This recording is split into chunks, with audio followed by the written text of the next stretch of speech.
Hello बच्चों। आज मैं आपके लिए एक बहुत ही इम्पोर्टेंट ऑर्गेनिक नेम्ड रिएक्शंस लेके आया हूँ जिसका नाम है एल्डोल कंडेंसेशन। इसमें बहुत सारे बच्चों को बहुत सारे क्वेरी आती है, बहुत सारी कन्फ्यूजन होती है कि इसकी मैकेनिज्म क्या है, प्रोडक्ट कैसे बनता है। तो आज हम लोग कंप्लीट डिस्कशन करेंगे इसकी मैकेनिज्म के ऊपर में, एक एक चीज़ की डिटेल्ड एक्सप्लेनेशन देखेंगे, इसका नाम क्यों है, सारी चीज़ें कहाँ से आती हैं। सबसे पहले हम ये देखेंगे कि रिएक्शन है क्या। देखिए, एल्डिहाइड हैविंग अल्फा हाइड्रोजन, पहला तो आ रहा है नाम अल्फा हाइड्रोजन। हम ये देखेंगे कि अल्फा हाइड्रोजन क्या होता है। Undergo self condensation with base to give beta hydroxyl aldehydes called aldol. ठीक है बच्चों, अगर कोई एल्डिहाइड है हमारे पास, वो दो मॉलिक्यूल एल्डिहाइड चाहिए होते हैं, और अगर उनके पास अल्फा हाइड्रोजन है तो वो क्या करेंगे, सेल्फ कंडेंसेशन करके आपको बीटा हाइड्रोक्सिल एल्डिहाइड देंगे। तो बच्चों हम एक एक करके इन सारे नामों को देखेंगे। सबसे पहले तो देखो आप, प्रोडक्ट क्या बनेगा। आपको कोई एल्डिहाइड लेना होगा, जैसे एक सिंपल सा एल्डिहाइड हमने यहाँ ले लिया हुआ है, CH3COOH, CH3COOH। ठीक है, चलो इसके बाद अगली बात देखते हैं कि भाई ये कह रहा है कि एल्डिहाइड हैविंग अल्फा हाइड्रोजन।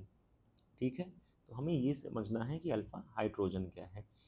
ये जो बच्चों कार्बन है, ये कार्बन, एक कार्बोनिल कार्बन इसको बोलते हैं।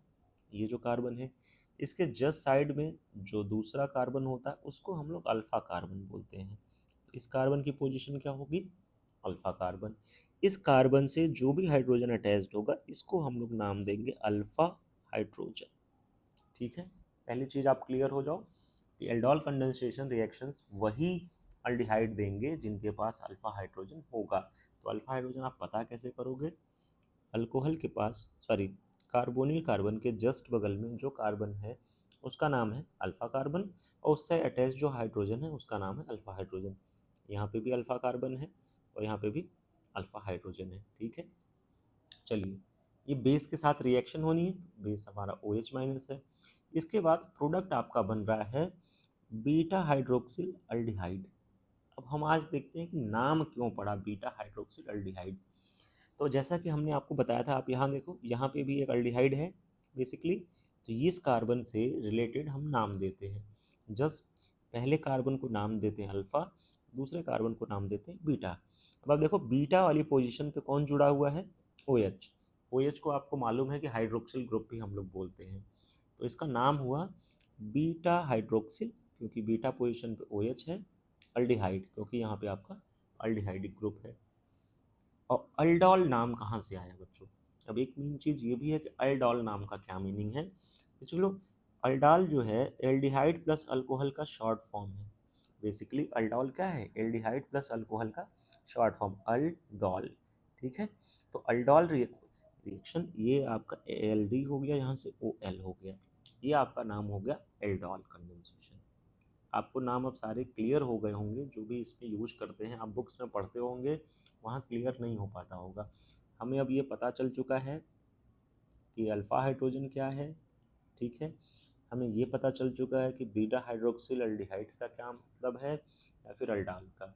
एक और चीज़ यहाँ दी हुई है बच्चों, कंडेंसेशन।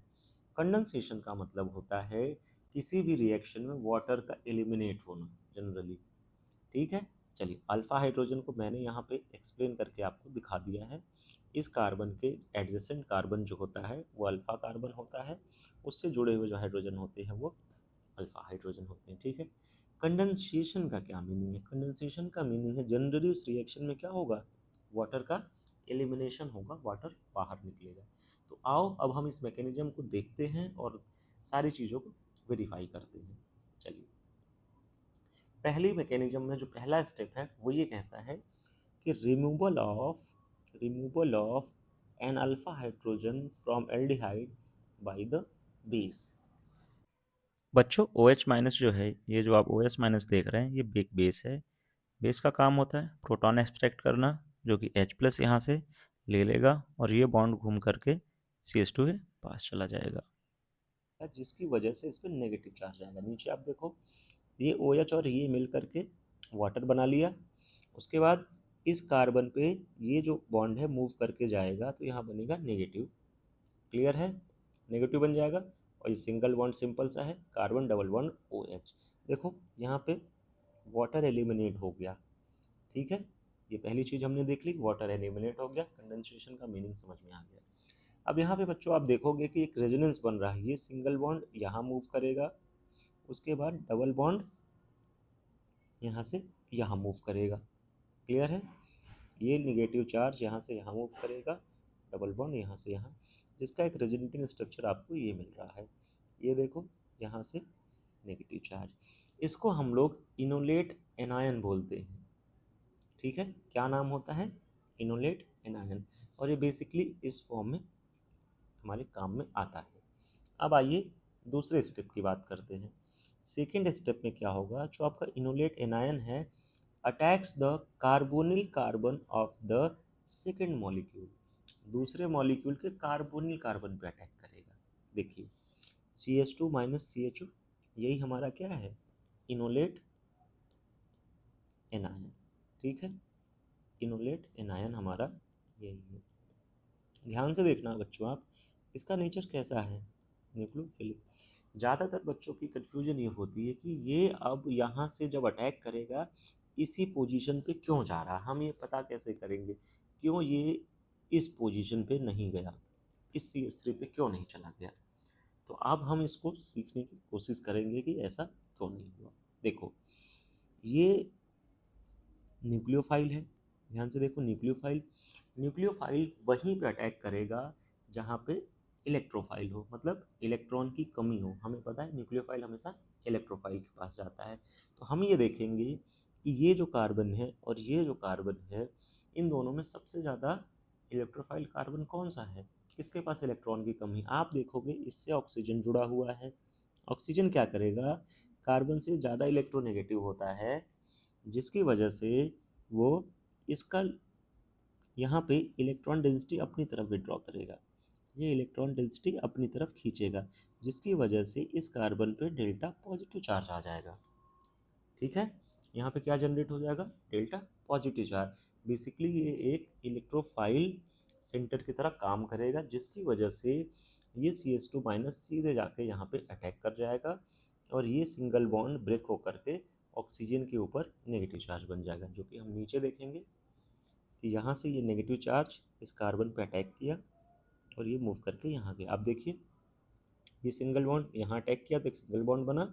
अच्छा, कार्बन 5 बॉन्ड नहीं बना सकता, इसलिए ऑक्सीजन का एक बॉन्ड ब्रेक हो गया है, ऑक्सीजन का ये वाला एक बॉन्ड ब्रेक होकर के यहाँ आ गया, जो कि उसके लिए नेगेटिव चार्ज बन गया, ठीक है। अच्छा, अब देखो हमें पहले से पता है कि वाटर वहाँ पे निकला हुआ है, ये हमारा फाइनल स्ट्रक्चर आ गया है प्रोडक्ट का, CH3CO minus H CH2 CHO। अब हमें ये मालूम है कि वाटर वहाँ पहले से निकला हुआ है। वाटर भी जब ब्रेक होगा बच्चों तो H plus plus OH minus के फॉर्म में ब्रेक हो सकता है, और ईजिली ये जो O माइनस है वो इस हाइड्रोजन को एक्सेप्ट कर लेगा, क्या बना लेगा, CH3 COH CH2 CHO। अब ध्यान से आप नॉमेनक्लेचर देख लो, अल्फा पोजीशन ये है, बीटा पोजीशन ये है, बीटा हाइड्रोक्सी अल्डिहाइड, इसका नाम हो गया अल्डॉल। तो ये आपकी रिएक्शन हो गई अल्डॉल कंडेंसेशन। मुझे पूरी उम्मीद है बच्चों कि आपको ये पूरी मैकेनिज्म बहुत ही ईजिली समझ में आ गई होगी, इसमें कोई कन्फ्यूजन नहीं है। ये सारा कॉन्सेप्चुअल है कि कहाँ पे कौन सा नेगेटिव चार्ज या फिर जो आपका न्यूक्लियोफाइल है कहाँ पे अटैक करेगा, उसका नाम एल्डॉल क्यों है, अल्फा हाइड्रोजन क्या होता है, बीटा हाइड्रोक्सिल अल्डिहाइड क्या होते हैं। ऐसे ही और सारी वीडियोस देखने के लिए आप इस चैनल को सब्सक्राइब करिए, बेल आइकन को दबाइए, शेयर करिए, लाइक करिए, अपने दोस्तों के साथ शेयर करिए ताकि ज़्यादा से ज़्यादा लोग इसका फ़ायदा उठा सकें। और आप कमेंट करके बताइए कि आप अगली वीडियो किस टॉपिक पे चाहते हैं या कौन सी नेम्ड रिएक्शन की वीडियो मैं बनाऊं, जिससे आसानी से आपको इसके बारे में पूरी डिटेल बता सकूं। Thank you.